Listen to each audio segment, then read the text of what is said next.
Okay, well, welcome everybody. This is the webinar Stronger for Longer, evidence-based training for aging well. And I am Rodney Korn. I'm the Director of Education here at Eleiko.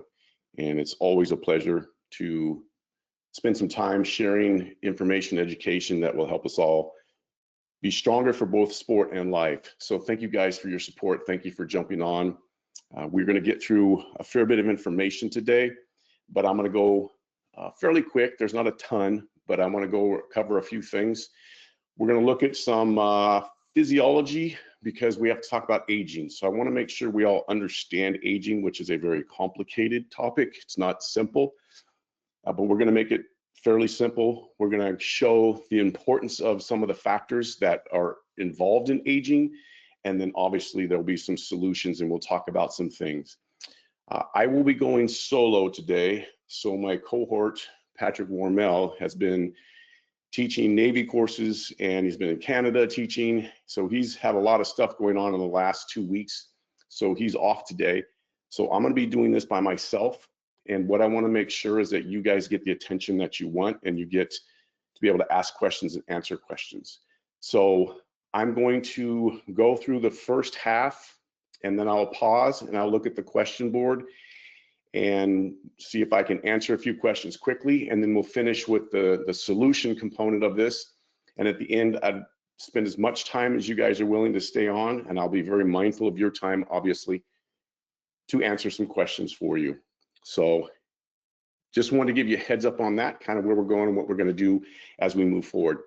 So before we start, I always want to get information about who you are, and that gives me a little bit of understanding of what I can specifically direct this to, or if I can speak more clearly to a certain population or not. So I'm going to start with a poll that we usually have, and I just want to know, is this your first strength training or strength talk with Eleiko, yes or no?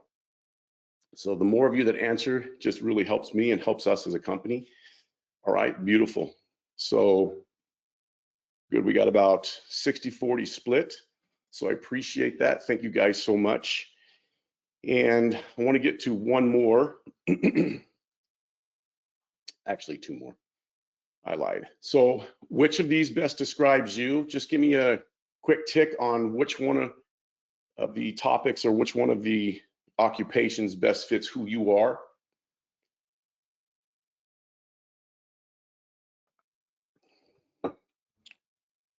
Good. A lot of coaches, trainers, and athletes, enthusiasts. Fantastic. Some owners, operators.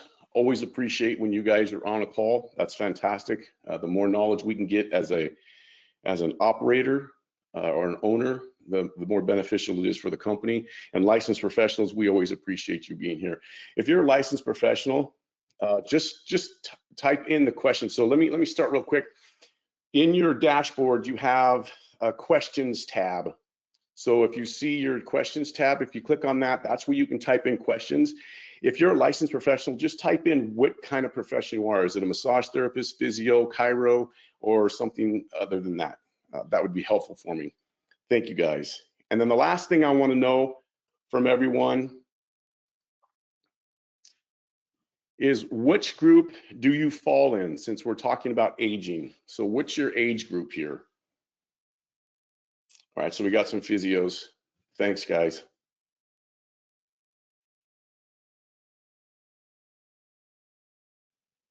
Very nice. Okay, fantastic. So we've got the highest percentage of 50 plus, and that is awesome. So this is a topic that I deeply am associated with and enjoy, because I am now 59, going to be 60 in a few months.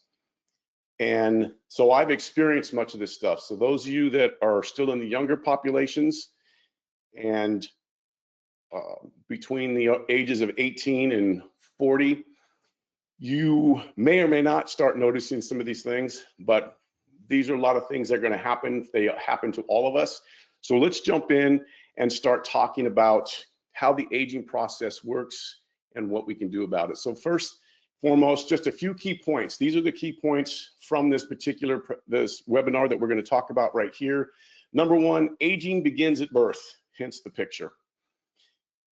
As soon as you're born, you actually start to age. Obviously, that's why we get older, we have birthdays, but the body not only grows, but it also starts to slowly decrease. That's very important to understand. Muscle plays a crucial role in aging. We'll discuss that a little bit. And strength training is essential for aging well. That should be a no-brainer to most people, but it is true. All right, very good. So exactly what is aging? Aging is just the gradual accumulation of changes that leads to a decline in the biological functions, which means how the body works, and that results in the inability for us to adapt to stress. And that in and of itself is a whole nother webinar, and we've talked a lot about this on previous webinars, but stress is necessary. We have to have it in order to live. That's why we need gravity in order to live. But we have to be able to have the adaptive response from stress.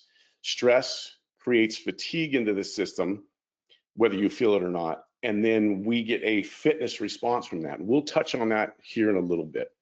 But just know that as we age, it's just the accumulation of all the different changes, which is basically being stressed. You're being stressed 24 hours a day, 7 days a week, 365 days a year, 366 on a leap year. And it's our inability to adapt to those as time goes on. Excellent. Muscles' role in health. So let's start talking a little bit about muscles' role in health. So you can see the picture, and this gives a real just simple overview. Just know that we have different ways that we can train muscle and work muscle. So it's crucial for health, first off, and it has very important metabolic and endocrine functions for the body. So as your muscle goes, so goes your health. Just remember that.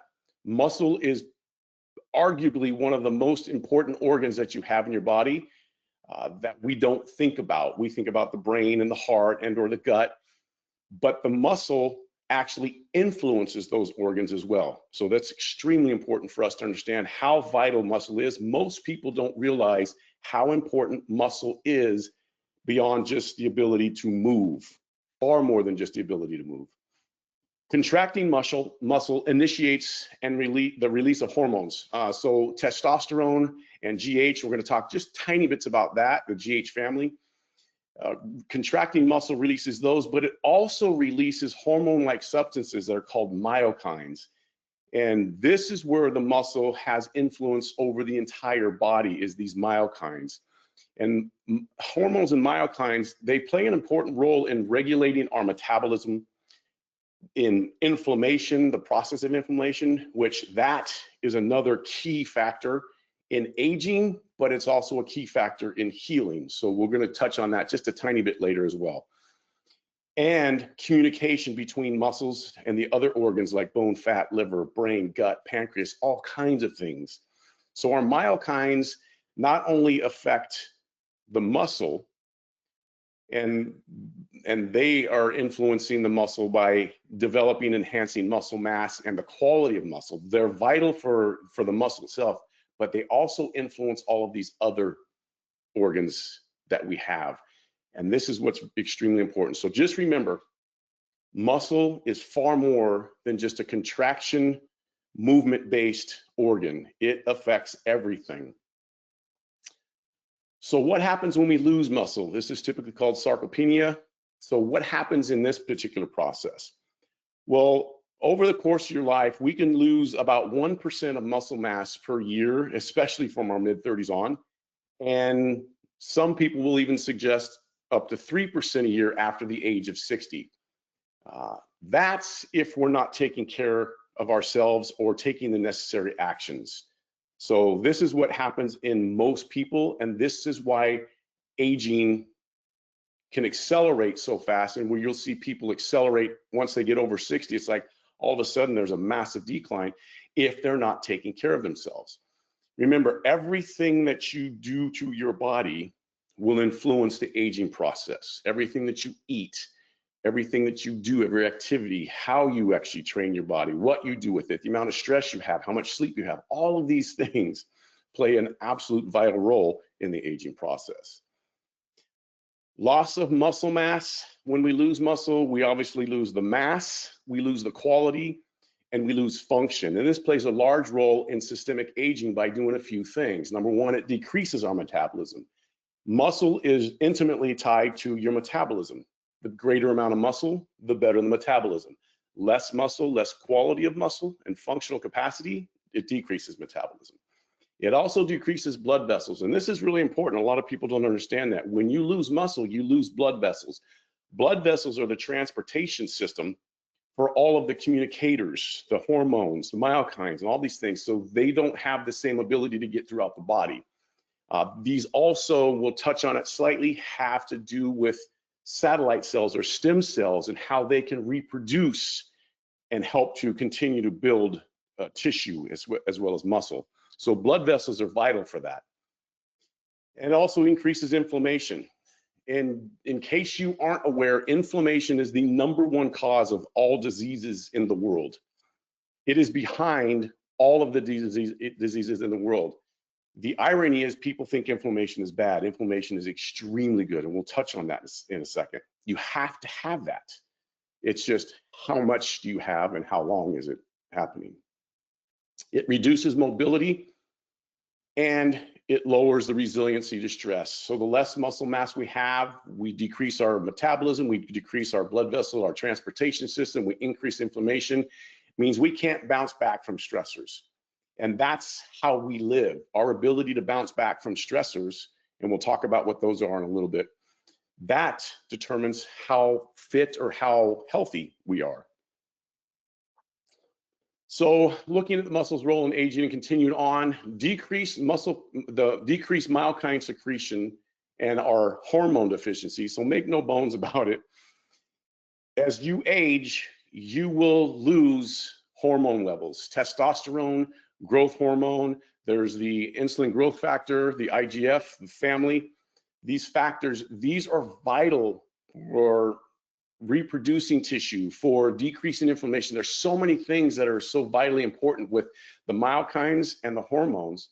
And when we lose these as we age, then that creates a cascade of losing muscle mass, quality, and function, what we call anabolic resistance. And I'm going to go through and talk about these in a little bit more detail, just giving you the list right now. Anabolic resistance, mitochondria disorders, these are the powerhouses of each of your cells, stem and satellite cell dysfunction, neuromuscular junction degeneration. This is a big one. This one's typically overlooked. And this could be a whole webinar in and of itself, because most assuredly, based on working with hundreds of people, most people already have neuromuscular junction degeneration or an inability for the motor units, the muscle tissues, the muscle fibers to communicate with the brain very well. And you can assess that very simplistically with some simple muscle testing, and we'll talk about that. We use muscle activation techniques by Greg Roscoff in the processes that we use in our readiness and recovery training course, and what we show and how we show how we can immediately reactivate that. And that's vital, because getting that communication it's based on how we can reconnect the muscle spindle to the central nervous system, so it's able to register to the brain what's happening in the muscle. So we always think muscle is just this tissue, but it's a sensory-based tissue. We're a sensory-based being. Everything is based on sensory information. We move based off sensory motor integration, which is the ability of the body to gather sensory information and produce an output. The output is only as good as the input that's coming in. When we lose function of the muscle spindle isn't registering what's happening to the muscle, then there's lack of communication, and that muscle cannot fire on demand. It will not be able to fire immediately and be controlled, and that's super easy. Matter of fact, you have a download. So now that I've touched on that, in the handouts, you have the ability to download a file. There'll also be an email sent out after this webinar, whether you saw it firsthand or you saw the recording. There'll be an email, and in that handout and in the email, there are a list of links that you can click on.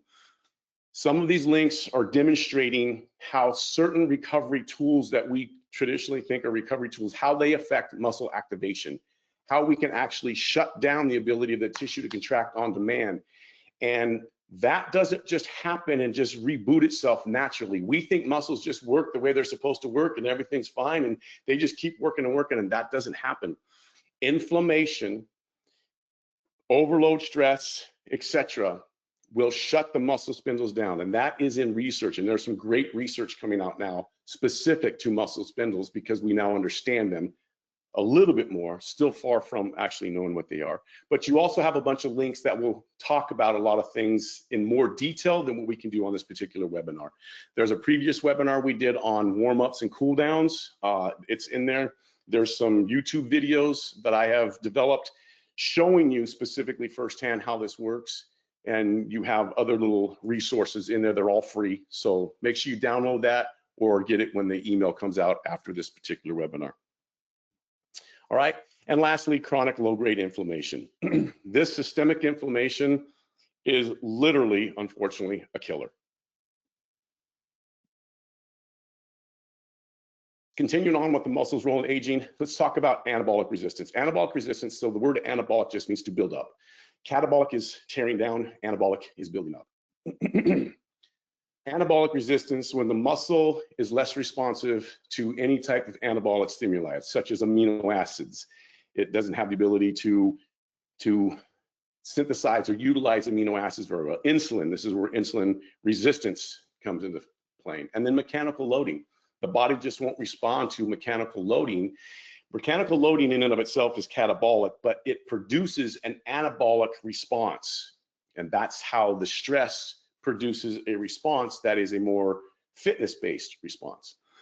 And then it decreases protein synthesis for your food and exercise. So when we start losing the ability to have protein synthesis, which is vital for replenishing tissue, whether it's coming from the food you eat or the exercise that you do, then we have trouble because we're not able to adapt. The mitochondria dysfunction, when mitochondria has a dysfunction, we don't have ATP synthesis as we should. ATP obviously is the currency of movement. And so if you don't have ATP and you can't create the energy for the body to move, then it's going to slowly decrease. That increases cell death and that perpetuates inflammation. Stem or satellite cell dysfunction, that reduces the muscle's ability to regenerate after exercise or injury. And that'll contribute to atrophy. It'll also contribute to inflammation as well. And just so you know, we have satellite cells. They're either called stem cells or satellite cells. And they're all over the muscle fibers. So they're in all different components and all different areas of the body. And what they are is just kind of a dormant cell that once the body triggers certain reactions, then they will be turned into whatever cell is needed for that particular time. In this case, we're talking about muscle cell. If we can't rebuild muscle cells and rebuild them, then we are going to lose them. We're going to lose their ability. And this is how we lose mass. It's also how we lose the functional capacity of it, as well as the quality of muscle. And that's extremely important. Quality and mass are very different. Quality is how well the muscle actually works and the structure of the tissue, all of the components within the cell fiber, not just the size of the cell fiber, which is more volume. Neuromuscular degeneration, this is loss of motor neuron communication, which leads to atrophy and loss of force production. And that's what I just spent a little bit of time talking about on the previous slide. And then obviously low-grade inflammation, loss of hormones and myokines promotes inflammation because we no longer have the inflammation inhibitors. We want things that promote inflammation, and then we need things that actually reduce inflammation. And when we lose these capacities in the hormones and myokines, we lose the ability to downregulate inflammation so it can complete its cycle and it just stays in the body. That's not good. Okay, so when muscle changes, muscle quality declines with low activity levels. So the less activity you have, the less quality of fiber you have, muscle fibers. That means kind of the skeleton, the makeup within the fiber, the density of the tissue. We have chronic musculoskeletal injury and inflammation, and we have poor muscle activation. Again, the activation of tissue is vital, because if it can't activate on demand, I don't mean it can't be strong, I don't mean it doesn't, you can't lift and you can't move. It means it doesn't activate on demand, which destabilizes the joint, because there's no instantaneous activation. So if there's force going through the body and the joint isn't stable, the joint's going to shift and move. When that happens, the body senses that there's a problem and it creates compensation. That's where we get tightness in the body. That's where we get all these aches and pains, and we get these rubbing, leads to osteoarthritis, leads to all these things. And it's not because there is a problem other than the tissue can't turn on when it's supposed to. Tissues have to be able to immediately turn on prior to the actual movement, so there's stability in the joint. If there isn't, the joint's unstable, then we have a problem. The body registers that as an issue. The stem cells and satellite cells that should be regenerating the muscle tissue, they now begin to generate fatty tissue. And basically what we have is we have these little progenitors, these little instigators, as I call them. They're fibroadipogenic. That means they create these fatty formations between and within the muscle fibers. So when people say that your muscle can turn to fat, that's actually literally true. You can start getting these intramuscular adipose adhesions almost. They're fibrotic. So think of, if you ever had a steak and you had a really gristly steak, there was a bunch of, it looked like just real fibrous tissue in your steak. That's what happens. And when we age and we're not taking care of the body, we have poor activation of tissue, poor neuromuscular communication. We're losing hormones, we're losing myokines. We no longer are getting the proper stimulus to make sure that the satellite cells are actually forming more muscle tissue. And so what happens is they start actually triggering these FAPs, the fibroadipogenic progenitors, these little instigators, to start increasing fat to form between and within the muscle fibers themselves. And this makes your muscle very fibrotic. It makes it weaker and makes it dysfunctional. And so if you've ever done any cadaver studies, so I've been so blessed to be able to have done some cadaver studies with a couple of very, very well-known anatomists. And when you look at older tissue, you can see the fibrotic fatty tissue within the muscle. And it's much different than a younger person who's been in shape or taking care of themselves. So these are what's happening within the tissue themselves. So I'm going to pause there for a second. And I just want to go to some of the questions to see if we have any questions. And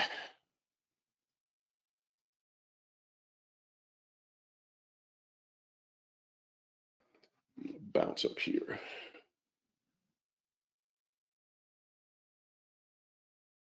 All right. So if you have questions, I'll be more than happy to answer them now. I don't see any at this particular point. What about osteoporosis? Okay. So is it Sergey? So that's a great question. So you're asking about what about osteoporosis? This is a webinar in itself. So what they're finding now is osteoporosis, the origin of that. So the myokines from muscle actually affect bone. So we know that when we have bone contraction, that's going to affect the muscle tissue. That's why weight training, even vibration training, whole body vibration has been shown to be extremely good for osteoporosis, or for the degradation of bone, to increase bone mass, because the muscle talks to the bone, the muscle talks to the fat. So if muscle isn't functioning right, what it's saying to fat, what it's saying to the bone isn't good input, so it's losing tissue. So osteoporosis is a byproduct of having poor muscular tissue or poor training or poor activation. That's based on myokine and hormone as well. So there are people who can still do a lot of training and they work out, but their hormone levels aren't sufficient to continually to upregulate bone tissue, so to speak. So one of the things that's vitally important, I personally strongly suggest that everyone goes and gets blood work so you understand what your hormonal profile is, because hormones are the communicators and dictators of the reactions that happen in your body. And then obviously they're going to influence the anabolic or catabolic effect in the body itself. So osteoporosis is kind of a byproduct of hormone and or muscular degradation, if that helps. So hopefully that helped answer your questions simplistically. Okay, everybody good? All right. Got it. Thank you. I do powerlifting. So Peter, you said I do powerlifting. How might muscle tissue be preserved best as I age? I'm 64 years old. Okay, fantastic. So first off, awesome. Keep lifting, and we'll talk about that. So we're going to touch on powerlifting is fantastic. So when we lift heavier, it doesn't mean we should always lift heavy, because you have to have cycles. You can't just always do the same thing, because the body will eventually adapt and or break down. So we have to have different things. So powerlifting, weightlifting, Olympic style, all of those are fantastic for the body, and they also are shown to actually increase the quality of muscle tissue. That's the density of tissue. And that is actually, we'll touch on here in a minute, that's actually more important than just mass. What they're finding is quality is more important than just mass, because mass is more volume and it can be more fluid based versus more structurally sound tissue, if that makes sense. So I would keep doing your powerlifting. You don't do what you can, do as much as you can, but don't worry about having to set a PR every week unless that's something that's very important to you. You don't worry about how much. It's the actual fact that you're lifting at higher load. But the only thing I would suggest, and I'm sure you do if you've been powerlifting for a long time, is that make sure you do periods of different types of movement. So it's not just the squat, dead, bench, but there's other things that other lifts, other movements that you bring into, because that will stimulate the tissue different. And without getting into another whole webinar, that will help the body to recover from the repetitive motions that you've done, as well as stimulate it differently, which is an unaccustomed stimulus, which that helps the body to keep doing what it does. So keep doing your powerlifting. That's fantastic. Thank you, Peter. Hopefully that helped. How can we counteract sarcopenia for persons greater than 60? What's the best bodybuilding routine you would recommend? So we're going to talk about that. So I'll answer that in a second. And Samir, so you'll be able to see that. I'll answer that, I promise. That's coming up right next. What training protocol would be the most important when it comes to training frequency, age? Okay, so you guys are starting to ask the right questions now. You're looking at, what if the blood comes back with lower levels? Okay, that's something for you and your doctor to talk about. Just know that there are forms of hormone therapy that do exist, and there's where the doctors can now monitor your hormone therapy. So Keith, for your question, that's what I would suggest, is talking to your doctor and seeing if you have low levels, can we up them? Because you can up your levels of hormones, and that immediately will help the body start doing what it needs to do. Make sure that's under a doctor's level. Yes, hormones. I lose muscle in aging. Please define versus cellular necrosis, apoptosis, cross-section volume loss. Loss of muscle, when I said that, Dr. Edwards, when I said that, that was more just, we typically look at muscle mass and they say sarcopenia. What they're now defining sarcopenia as is loss in mass and or loss in quality, which is the structural components of the tissue. So that's all I'm referring to, not the other things. So I'm not gonna get into that. And if you want to email, you want to have a conversation about that later, we can do that. That's a great question. I would expect that from you. Real quick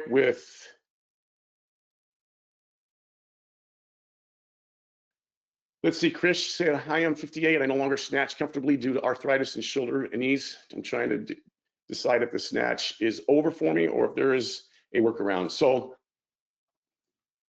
first off, I'm sorry to hear that. And secondly, unfortunately, when people get arthritis, it means that the musculature that surrounds that joint was not activating properly. It doesn't mean you were weak. It means that it wasn't turning on, the timing of it wasn't proper. The neuromuscular communication between muscle and central nervous system weren't right. It was switched off.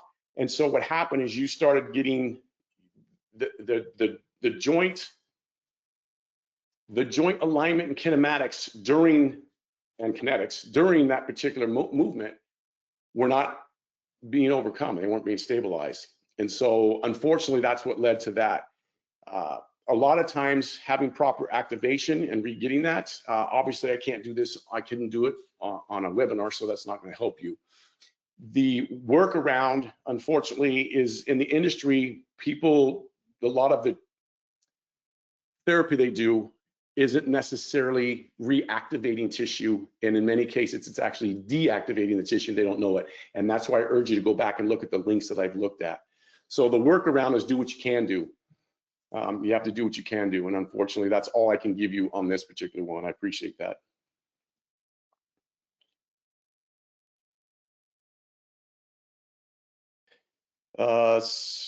So let me do this. Let me now go into the solutions, and then I'll go back and answer as many questions as I can. So let's get into the solution component of this, and then I'll try to get back because I want to get through this because some of your questions may have to do with this. So let's talk about, so what's the solution? We know that we have this degradation in the processes, cellular processes, and a lot of them stem from muscle tissue, and then the muscle tissue is affected by it. So now we don't have the same ability and capacity to do what we need to do. We don't have the ability of the tissue to contract, which actually releases these myokines and can stimulate hormones. So what do we do? Okay, so let's talk about a solutions overview. This is a very general, basic overview for us. So number one, reducing inflammations. Things you can do is probiotics. Your gut biome, I didn't bring this up, but this is a huge aspect in inflammation in the body. So probiotics have been shown, and this is all research, so I'm not just throwing things up on you. This is all research-based. So probiotics, dietary modifications, making sure that you're eating foods that agree with you and that have the ability to produce less inflammation in your body. Hydration, most people are dehydrated. Most people who drink water are dehydrated because they're not getting electrolyte input in the water. They don't have the right minerals in the water. So make sure that you're hydrated. Dehydration will cause inflammation. It stimulates cortisol, that stimulates inflammation in the system. I'm going to talk about something called the RAW score, the readiness and well-being score that we talk about. That's going to be something you're going to want to use. And proper recovery. So I'll talk about some of this as we go on. Anabolic resistance, strength training is a great help. Protein supplementation, making sure that you're getting enough protein in the system and a good quality protein. Obviously, whey protein is the best quality. If you're a vegan and you use other forms of protein, just know that you're going to have to get more protein in the body to account for the less assimilation that you have from some of these. Again, I'm going to mention the RAW score and proper recovery. There's a theme to all these. Mitochondria dysfunction, creatine supplementation has been shown to be helpful in this particular thing because it'll help with the ATP regeneration. Neuromuscular junction dysfunction, I already talked about the muscle activation techniques where we activate tissue by stimulating the muscle spindle. We just put the muscle in a shortened position So if I was just to make it simple, in my bicep, I would bring my bicep into its shortened position, and I would contract my bicep going into that shortened range of motion at a very, very low level, like a 10% of a maximal contraction. So I just have resistance going into flexion for 3 to 6 seconds. If I was doing my tricep, I would extend my arm, and I would have the arm going into extension with an isometric contraction at end range of motion, not mid range of motion.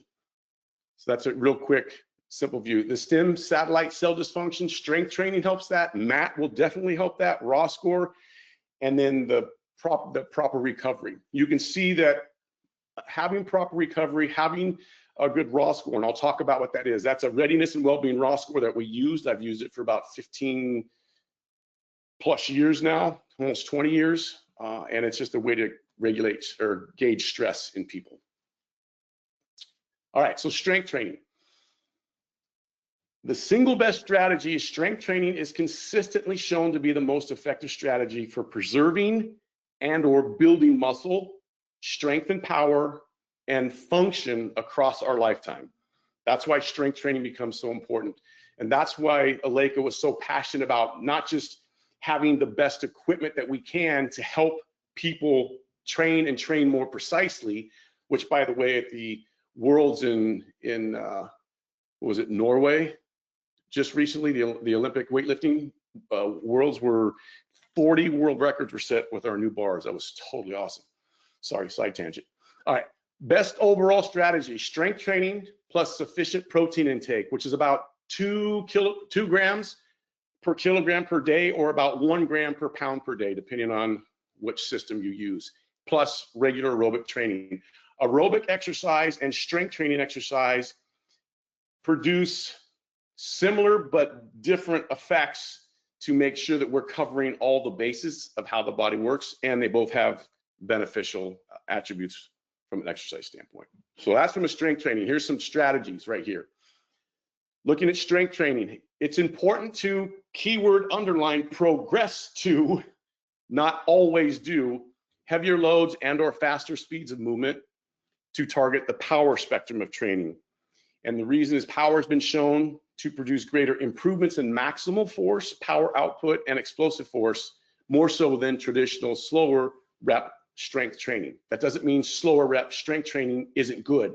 It's just there has to be a progression. That's why I say we should be doing all kinds of things, and I'll talk a little bit more about that in a second. Muscle power has also been shown to be an important predictor of longevity and mortality, even more so than just muscle mass.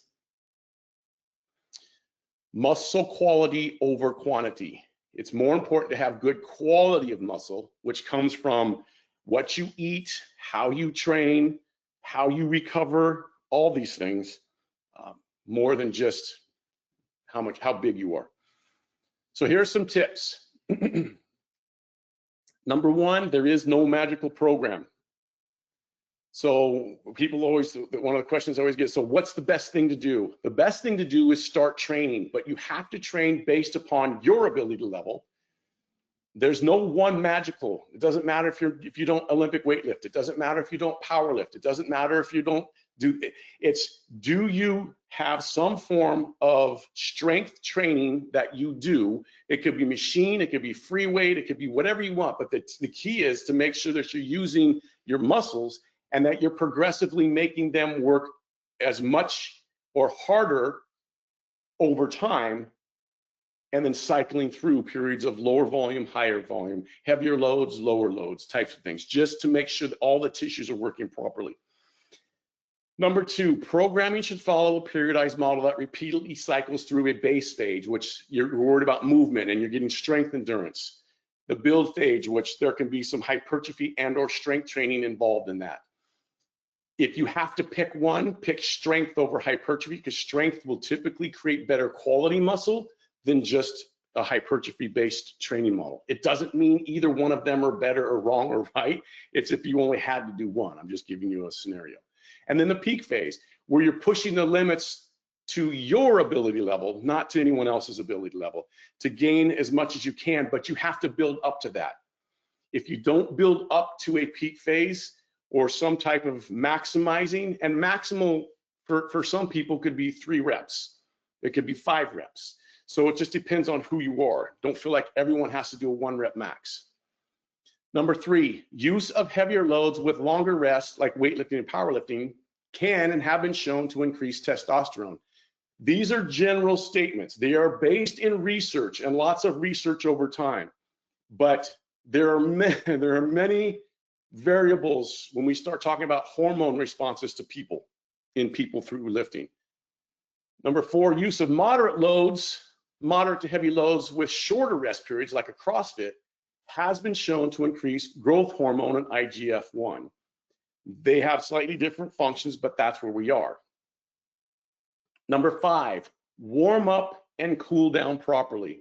That was a webinar that we did months ago. So I would strongly suggest clicking on that link and just going through and understanding what a warm up and a cool down should kind of look like, how to do one, because that is extremely important. That's the thing that most people don't do. If you're not warming your body up properly for what you're about to do, you are actually setting it up for poor recovery and for increased load or increased forces placed upon it. If my body isn't neuromuscularly ready to do what I'm supposed to do, and I start placing loads on it and it's not ready for that yet, this is where the activation comes in, then I'm putting more stress on my body than I need to, even though the weight that I'm using may still be the same. Most people don't do a good warm-up. They'll grab a band, they'll do this. You have no idea what you're doing when you do that. You just think, oh, I'm warming up my shoulder somehow. But you don't know what the firing pattern of the musculature is. You don't know what's actually turning on and when it's turning on. People do hip swings. They just swing their hip back and forth. All these things are super fast. Fast motion has a different contraction spectrum than a slow motion. We don't progress, most people don't progress from a slower to a faster movement, and most people rarely, if ever, activate the muscles that they're going to use to make sure that they're actually working. And that's the downside, and that's the trouble with why we have people who are injured even though they're strong. And whether it's professional athletes, collegiate athletes, us as the general population, that's why we get all these things, because we don't prepare our body to do something, and then rarely, if ever, do we cool down to retransition and make sure that everything is still turned on. So I encourage you to go look at the warm-up and cool down webinar that is in the link in the download you have, or that'll be coming in the email after this webinar. Number 6, this is huge. Train full range of motion. The body has a principle, you use it or lose it. If I'm training my shoulders and this is my range of motion, I never got to in range of motion. I've never got from in range of motion to in range of motion. If you don't use that, your body's GPS system, which is all of the sensory receptors that you have in your body, have not been stimulated to know, to even recognize these areas. That's why when I see people doing curls and people doing shoulder press and people doing bench press, if you do not train in ranges of motion, you will lose in ranges of motion. And that's why you see people walking around like this. And when they lift their arms, they can never lift. I'm amazed by how many people cannot put their arms overhead and lock their elbows. We, in our weightlifting class that we teach, our Olympic weightlifting class that we teach, obviously, in order to do a jerk or a snatch, you have to have locked out elbows. And most people can't bring their arms up over their head. And then they think that they're tight and there's something that's got to be stretched, when it's the fact that their brain has no idea how to get there. And the muscles that take them into that in range of motion are actually in a state of weakness because they don't even know how to get to that in range of motion. That's where the muscle spindle comes in. So train the full range of motion, but don't start at full range with the heaviest load possible. You need to work up into those. If people started that when they were starting to train in their early teens or whenever they start training, and they did that through the lifetime, they would have better mobility, provided that they warm up and recover proper. They would have better mobility. They would have a better overall awareness of their body, they wouldn't lose the ranges of motion that we do as we get older typically, because their body's used to being there. So think about that. As people age, their gait pattern starts to widen and shorten. Why? Because they've never trained the musculature in those particular areas. They don't know if they're even able to activate them properly, means that they turn on and off the way they're supposed to. And then they don't train them in those ranges of motion to perform that. So that's why people start to get wide, slow, because it's never used. Use it or lose it. Number 7, progression should be based on the client or you, not the program. I hope that makes sense, because a lot of people get a program and they want to do the program. That program is a template at best. And there is no template in the world that should be used 100% the way it is, because you're going to be different every day. You're different than the next person. So if everyone's using the same template and they're doing the same thing, everybody's responding differently. And how do you know who's responding positively and who's responding not so positively? So remember, programming will change as you age. How I train now and what I'm capable of doing was way different than when I was in my late 20s, early 20s, 30s, teens. I don't train the same, but I'm still healthy. I still have strength, and I still have the ability to move. And I move probably now as good as I've ever moved in my life. And that's including when I was playing American football in college. So that's based on how we take care of ourselves. Know the client's overall ability level, or yourself, if you're your client, know your overall ability level. What are you capable of doing? And your daily ability level. What are you capable of doing right now, today, not in general? This is where the raw score comes in. So this raw score, it stands for readiness and well-being. This is a scientifically validated subjective measure where we take people through 4 different pillars: your sleep, your physical, your mood, and nutrition. This is all scientifically validated. There is a fantastic research article by Saw and colleagues from 2016. This stuff's been around for decades, but most people in the industry have never even thought about it or use it. And it's a shame. I've been using this for about almost 20 years now, and it's completely changed how I train. And I've used it with other people that has done almost miracles in many people. And all it is you find out, you score yourself on a score of 1 to 3 in these 4 pillars. Are you rested? Did you sleep good? And do you feel well rested? If it's a yes, then you get a 3. If it's it's a 2. If it's I'm toast, then it's a 1. So it's a 1 to 3. 1 is poor, 3 is great. And based on how you score yourself, that gives you an overall score. 12 out of 12 is a top score. 10 to 12 means you're good to go. Whatever you're planning on doing that's within your general ability level, you're capable of doing that from a stress standpoint, because this basically looks at your fatigue / stress / recovery. And this is vital. So once you get a score, if you're a 7 to 9, it means we've got to turn the volume down a little bit. We got to decrease your volume, because volume is stress. So we may have to take away a couple of a rep or 2 from every set that you do. I say the easiest thing to do is, if you're a 7 to 9, and use this every day that you train, every day that you go into the gym, right before you do, and take your score. Don't take it in the morning if you're going to train in the evening. Take it before you actually start to train. How do I feel? What's my score? 7 to 9, take 1 rep off of every set that you do. And all you've done is, if you do a total of 12 or 13 total sets, you've taken 12 or 13 reps off. It's about 10% volume decrease that you've had.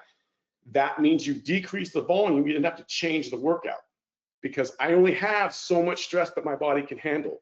If I come in really high, I only have this much. I can't do the same workout that I want to do.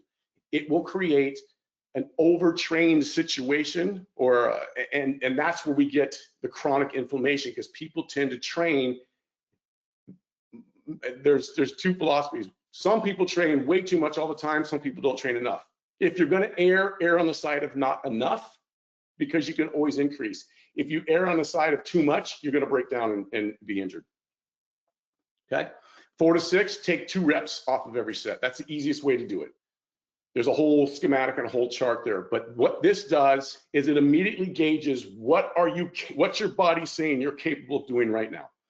Based upon that, that's how you want to adjust your program, whether you get it from some influencer off of TikTok or Instagram, whether you write your own programs, whether you download them from our website, whatever you do, boom, just shrink it. Very simple. And that's how you can adjust. You can immediately adjust the stress, and that will immediately help your recovery. That also helps your inflammation. So this is how important that is. And I've seen this repeatedly for the last 20 years. Recovery is king. Looking at recovery, another component of the training process. Recovery is king. It will change as we age, and it's why the program has to adjust to the client or you. And that's what the raw score was just all about right there. Also, recovery determines inflammation. How much inflammation is in the system? It also will determine the functional capacity of your cellular processes. How is your body working when it's in a recovered state? It works better than when it's still recovering or completely fatigued. And that's how you ultimately get an adaptation or you don't get an adaptation. Recovery is the key to adaptation. Stress plus recovery equals adaptation. If you don't have recovery, the stress just creates inflammation, not adaptation. The recovery process, just as a tip, actually starts in your warm-up. If you don't warm up properly, you are setting your body up for poor recovery. So think of, not necessarily you, but think of all the people that you've seen in facilities or gyms that you worked out at, or people that you've trained or whatever. How many people don't really warm up, kill it in a workout, and don't really cool down? You didn't prepare yourself to do something. Your body took on way more stress, and then you never gave it the ability to come back down, to get back into an anabolic state, and then they go off and they do whatever they need to do. So let's real quick talk about inflammation. Very simplistically, number one, it's a very good thing. And it results from all types of sensory input. Sensory input is just stressors to the body. Stress isn't a bad thing. Stress is just a thing. So every sound, every smell, taste, touch, feel, mood, thought, all these things, they're all stressors to the system. The body's receiving it. We're like an antenna. We just receive all this stuff. Whether it's physical, whether it's mental, whether it's emotional, they're all stressors. Inflammation is necessary for healing. The stressors will create an inflammatory process that's necessary for healing, for breaking down tissue, cleaning it up, getting it ready and restore. So when you train, and it's not just training, what the raw score does that we just talked about, what the raw score actually does is it looks at all the different factors. If you haven't slept, that means your body's stressed. If your body's in pain, aches, feel tight, that means it's stressed. If you're in a bad mood or not a good mood, that means it's stressed. If you haven't had good hydration and you haven't had good nutrition and or timing of that, that means your body's stressed. So if you have all these stressors, you haven't even started working out yet. Working out is a stress. So we have to balance out stress with how we manage stress. Management of stress is recovery. Recovery's definition is stress management. That's the simplest you can make. I have to manage the stressors so they don't get so overwhelming that I just have this constant inflammation process. Because I need inflammation in order to heal tissues, but I have to have the inflammation cycle complete itself. It has to complete itself. So here's a strength training. This is a graphic from a good article. Strength training is a stressor. It causes inflammation that results in pain, DOMS, and loss of strength and range of motion. So every time we train, for most people, this is what's going to happen unless you did a really, really, really easy workout and it wasn't really much for the body. But that red line, the dark triangles that go up there, that's inflammation. As inflammation increases, that's what triggers the pain. the inflammation increases, and the training has created the inflammation process, and that's where we lose our strength and range of motion. So we don't have good range of motion, we don't have strength. That's how it affects the neuromuscular system. And I say neuromuscular system because they shouldn't be separated. We always talk about muscles, but it's basically the nerve and the muscle and how they're influenced. So if we do that on a consistent basis, and we can still gain strength over time. But so many people say, well, I'm losing range of motion. If you're losing range of motion and you're training, you're getting stronger, then that means, one, you're not training full range of motions, and two, your body's sensory system, specifically muscle spindles, are not online to the degree that you think they are, and so they're not letting your body move out of a protection mechanism. That's why you're losing range of motion. That's why you feel tight. So this is how the strength training works for most people. The inflammation process must be allowed to complete its healing process, or injury and dysfunction will occur. You will get injured, you will get sick, you will have some type of dysfunction if we don't let the inflammation process finish. And that's why we want to use the raw score, because the raw score will let us know where we're at from a stress fatigue standpoint, what we should be doing versus what we want to do or think we should do. So let me give you a graphic. This is what I was talking about earlier. When we have incoming stressors, and we'll look at this as your training, but this could be extremely loud noise that just shook you, or you got woken in the middle of the night by an earthquake or whatever, just stuff that we find here in California. So as soon as that stressor hits, boom, we have this fatiguing process in the cells. That's inflammation. And we need that because that's what brings the inflammation in, because we have to start breaking down all the bad stuff that's been happening in the tissue, clean it out so it can be repaired. It's a cascade of events. Once the fatigue starts to subside and we get into the recovery process, you can see fatigue initially initiates the fitness response. And as the recovery starts to go up, so does our readiness. Our readiness is what's your body able to do right now? What can you do right now? How ready are you to do your training session? And you can see there's a peak to the readiness, and that peak to the readiness is basically the peak to the fitness. That means that's your highest point where your body is at its best. And that's at a low state of recovery, which is recovered.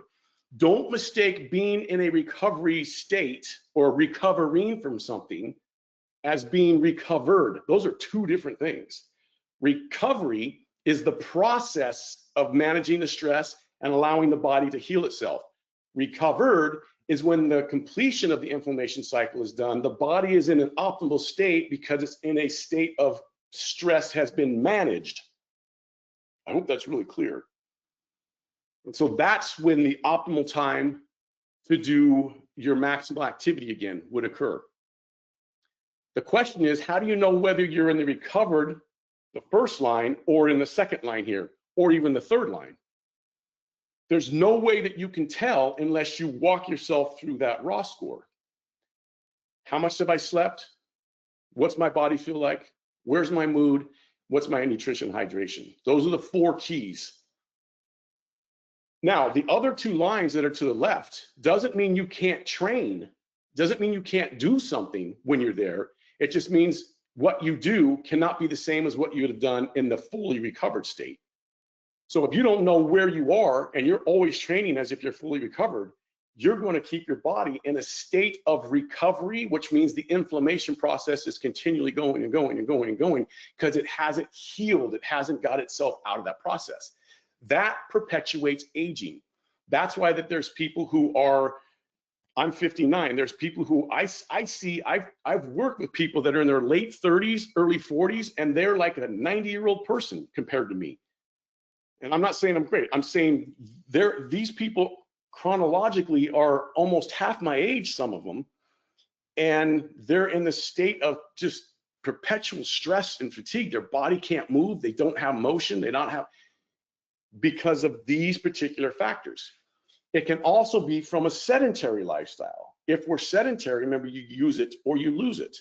And so that's kind of how this works. Okay. All right. In summary, healthy muscle equals healthy aging. Inflammation is the predominant factor in aging. It doesn't mean inflammation is bad. It means when it's prolonged and we can't turn it off, that's when it starts to age the whole system. All tissues in the body get influenced by inflammation. Strength training in all forms has a positive impact on your health. The raw score will help manage your stress, inflammation from training. Recovery is vital for reaping the rewards of a strength training. Okay, so with that, that's kind of the process I want to take you through. Again, there is no magical one-shot program. So let's not think that there is. Okay, let's see if I can get to some questions. I'm sorry that it's 10 o'clock already, or my time is 10 o'clock, it's the top of the hour. If you guys want to stay on, I'll be more than happy to answer some questions.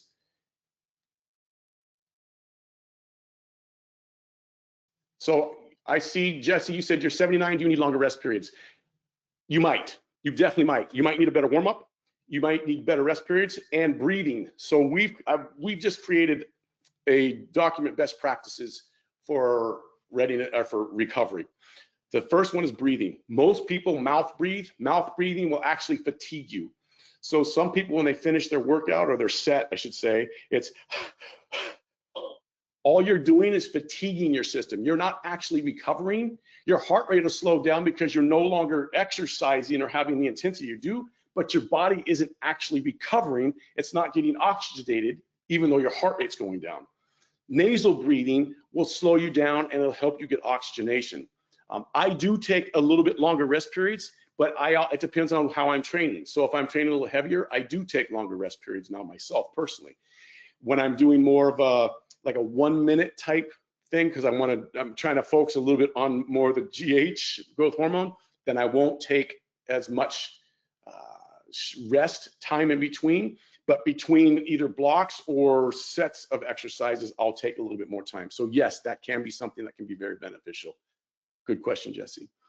Bob, I see that you say from what you're saying, it sounds like CrossFit with the high variation of movements is very good. I'm a competitive Oli lifter and do CrossFit and cycling. Yeah, so that's great, Bob. I'm all for it. CrossFit can be. So my tagline or my phrase, my saying is, it's never the exercise that's the problem. It's the person doing it or who's prescribing that exercise that's the problem. Because if that stuff isn't at your level, so if people go into a CrossFit and it's way above what they can do, but they're going to do it anyway, they're going to break down and get hurt. And I know you've seen that so many times. It's not CrossFit's problem. It's the person doing it or the person telling them to do it that has to be modified. That's where the raw score fits in. So what you're doing, Bob, that's great. If it works with you and your body's agreeing with it, then that's fantastic because you're doing everything. Just make sure you're getting good supplementation, protein. Try to get 2.2 grams of protein per kilogram of body weight. Shall we 60 plus continue to do explosive training? Perhaps cannot do it correct. Yes, explosive training doesn't have to mean that you're necessarily doing like heavy Olympic lifts. I still Olympic lift. I'm not concerned about stepping on stage and competing and what's my total, but I still do explosive lifts. It also means training with faster reps. So even if you were just doing a shoulder press, just training faster repetitions, that is speed, that equates to power. So instead of moving slow, you can just move faster. So that's a great question, Ronnie. And yes, we should still train as explosive as we can, just use weights that are appropriate and make sure you warm up and cool down from those appropriately. So is it Tomas? I'm 65, a former weightlifter, still training 3 times per week, some deadlifts, squats, bench. I feel I still can improve a bit. How can I tell or notice when it's time to shift from making progress to slowing down or decline? The raw score. Use the raw score. That'll tell you which days you should be doing more, which days you should be doing less. Let your body answer the questions and that'll work. Promise. Okay. Let's see. Would it be best to keep the resistance training and aerobic training separate, or is there a general ideal schedule? No, it just depends. So the whole thing about concurrent training, typically in very generalities, the one you do first will get the best response. So if you're trying to work more strength training, do your aerobic training after that. You can also do it on separate days depending on what your schedule is. So you can do it at the same day if you want to, but if your schedule allows and it's better for you to do it on different days, then that's fine too. I hope that one helped. Let's see. Peter, you said no magical program, but share your thoughts on a powerlifting leaning more into velocity-based training to increase rate coding and recruitment. What's the optimal approach? Coaches seek to like linear programs. Yes, you can definitely. So velocity-based training is obviously awesome because velocity-based training, and if you partner that with your raw score, gives you a very good indication of how stressed your body is. One, your body's telling you this is where you are, and two, you can see it show up in the velocity of the movements. So from that standpoint, you definitely can use the powerlifting because the speed, and that's the importance with the load and or the speed is the rate coding and recruitment. So you're able to, as you get higher levels, so remember your motor units, the different motor units or muscle fibers get recruited at different levels. Your highest ones are from 85% of max on in general. So if you're getting into loads of that, you're getting more recruitment. And then as you keep doing those things, you have to get better rate coding where they're all synchronizing. Basically, you get synchronization, rate coding, and all that stuff. So you're getting better input. Those are essential, and that also helps neuromuscular junction function. That's important for neuromuscular junction as well as the activation. And sorry I can't explain the activation. We've talked about it on other webinars, so you can go to the QR code here will take you to our education. You can look at webinars and see some things that we have as well. But yes, Peter, that's fantastic. I'm all for stuff like that, 100%.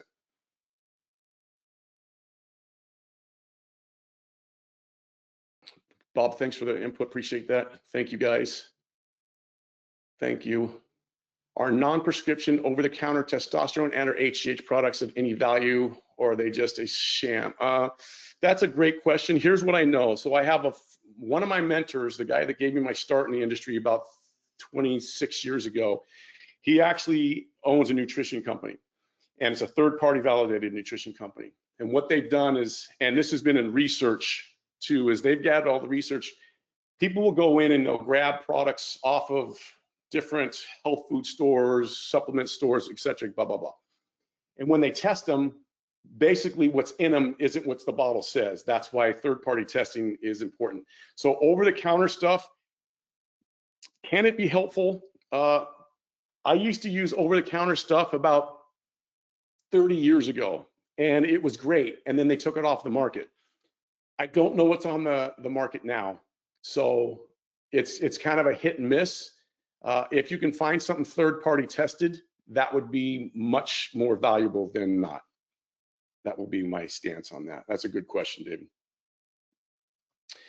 Is recovery state, so Ron, let's see, is recovery state an overall state or muscle specific? For example, heavy squats on one day, can you bench heavy next day while legs are still recovering? So that's a great question. It's both. Recovery is both mechanically specific as well as systemically specific. So yes, you can, but just know that just because your legs are healing, that means your body is still in a recovery process. So can you train chest? Absolutely. Just make sure that you're warming up properly, you're cooling down properly, and that you have proper supplementation in your diet. And at some point, you want to make sure that you're giving the body rest so it can start to completely heal. So yes, you can definitely train different body parts. Now, what I've noticed in my personal, this is just me, so it's only relative to me. What I have noticed is that's how I used to train. But I've noticed just in the last year that I wasn't recovering to the level that I really wanted to. So I started taking a day off in between my workouts. So instead of working out X days in a 7-day week, I work out every other day. So I work out, whether it's legs or upper body, and then I take a day off, and that's when I might just do some cardio, some type of low level activity, nothing intense. And then I'll work out again, and I take a day off. I've had to do that personally. So that's where we have to kind of figure out what is our body telling us. And that's where the raw score becomes highly valuable. Use that raw score because that'll help you ascertain what you should and shouldn't do with that. That's a great question, Ron. I want to see the idea of rebooting spindles in another seminar. Yes, Marcos, that's fantastic. You can also go, for those of you that want more information, if you're still on, you want more information about the muscle activation techniques, just shoot me an email, and I can send you a link to a place where you can go learn how to do it on people in our readiness and recovery training course as well. So you guys get a 20% discount on all of our the Eleiko webinars. Code is for all of our online courses. We do have an online course. It's called Readiness and Recovery Training. We do show that in that particular course. We show how to do it on yourself, so you can do it with yourself. And that's what we teach in our course. But the person who developed all that, Greg Roscoff at Muscle Activation Technique, it's just muscleactivationtechniques.com. And you can get more information about that and see how that works. It's life-changing. I guarantee it's life-changing. Personal story. Great, thanks, Dr. Edwards. Thank you for your kind words, appreciate that. This lecture was recorded, so this is all recorded. You guys will get a email. Those either on will get an email 1 hour after this is done, and then it'll have the link to the recording, and it'll also have all these links that I've added in there for you that you can click on to see different things about how muscles are shut down, how we can reboot them. So some of those links will show you how the muscle spindle rebooting process works, which we just call activation. And it'll show you what happens when you use a massage gun too long, foam roll too long, stretching, how that affects the body. So go check those out.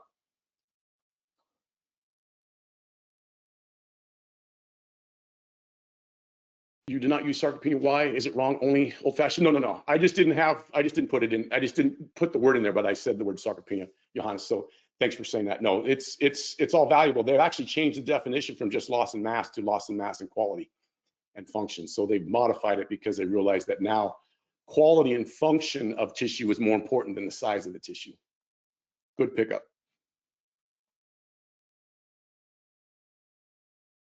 "84-year-old amputee. Robert, that is amazing. That is amazing. Thank you for being part of this. Okay. Have you some advice, so Roman, have you some advice about tempo and time under tension? Yes, all tempos and all time under tensions. There is no magical one. My suggestion is start moderate. So don't start super slow. If you're working with someone who's never trained, don't start super slow. Start at a moderate tempo to where they can just control the motion. And then you can work into either slower and or faster motions. So, but you can use slower motions to create more time under tension, and then obviously faster motions will be more for the power and speed, but both of them are good. Cycle through those, and there is no magic way to cycle through those, but just at times use slower ones, and then at times you want to use more velocity. Great question, Roman. Can you build up the muscles around your knees to help with arthritis? So this goes back to Thomas, this goes back to the muscle activation. The reason why the knees have arthritis can be varied. So there's musculature that isn't turning on properly. And it can be in the hips. Hips are a huge component with knee function. It could be the quads. A lot of times when you have arthritis, the vastus medialis obliquus, the VMO, that's not turning on very well. So that's where the muscle activation techniques become really important, because if these muscles aren't turning on properly, just exercising and turning them on, or exercising and putting weight on them won't necessarily turn them on.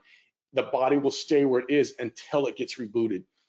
One thing you can do is just try some simple isometric exercises where you just take your leg against, you just push it out towards a wall. So it's like you're abducting your leg out, and you just push your foot against the wall very lightly for like a 10% of a maximal contraction for a few seconds. And you can go slightly forward in front of you against the wall, out to the side, and then slightly behind you against the wall. And just by doing some of those on both legs or that leg, and even even across the body. So you're standing, the wall's right here, and I take my right leg and I bring it across, if that's the affected leg. I bring my right leg across and push my foot into the wall in front of me and my foot into the wall behind me. So that kind of gets your adductors and then your abductors, and it just helps. And then you can just do like isometric, like an isometric squat position. Just hold yourself in that for a certain period of time. That will potentially help, but you have to test that and see how you feel on yourself, okay? Sorry, I don't have the ability to go through and show that. If we were live, I would walk you through stuff.